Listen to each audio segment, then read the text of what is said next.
Good afternoon. It's pretty hard to hear, but I was there in the early stages of the takeover that first night at the refuge, and I remember it was a cold January evening, and those folks there seemed determined, including Ammon Bundy, Ryan Bundy, and Lavoy Finicum. Well, they were hoping for this result today to be acquitted of these charges, and as you can see, there's a lot of people gathered out here excited at this verdict that Ammon and Ryan Bundy will not be facing jail time along with all their other folks that were involved in those conspiracy charges. David Fry, of course, Jeff Banta, and Menenbach and others. They're just elated that they will be going home essentially, except for the Bundys will have to face some charges in Nevada, as Andrew had mentioned. As you can see, people really excited there.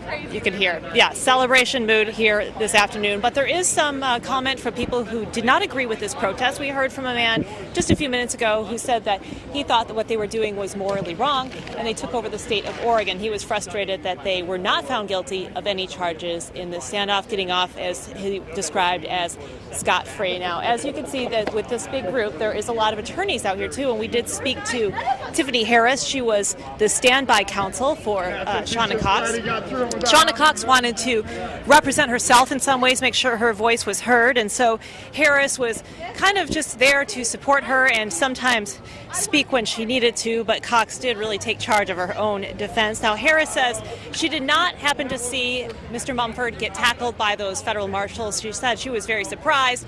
Her view was obstructed, but she said that was very unusual. We also heard from his Mumford's co-counsel, that's Mr. Philpott. He said that he was also shocked at what went down in the courtroom. He said it was a showing of excessive force by the federal government, which was why people had come to protest the federal government here anyway. So he said it was more evidence of what the protesters had been protesting this January and February. Now, Philpott also said that he's not sure what the Bundys plan next. Of course, they have to face some charges in Nevada, but someone did ask if the Bundys were going to retake the refuge here in Oregon, go back to Malheur, and he said, I don't know. So I guess that remains to be seen if there'll be some effort to do that once again, but I'm going to toss it back to you. Yeah. What kind of message does this send, and will we see more events like this? We did reach out to the governor, Kate Brown, and she did issue this statement about a half hour ago.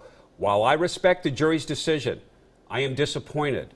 The occupation of the Malheur Refuge by outsiders did not reflect the Oregon way of respectfully working together to resolve differences. I appreciate the due diligence of our federal partners and stand with the communities of Harney County and residents of Burns. So this is making national news tonight.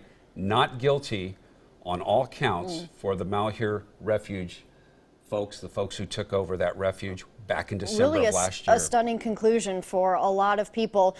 And our crews out there will continue to gather information, as you can see, still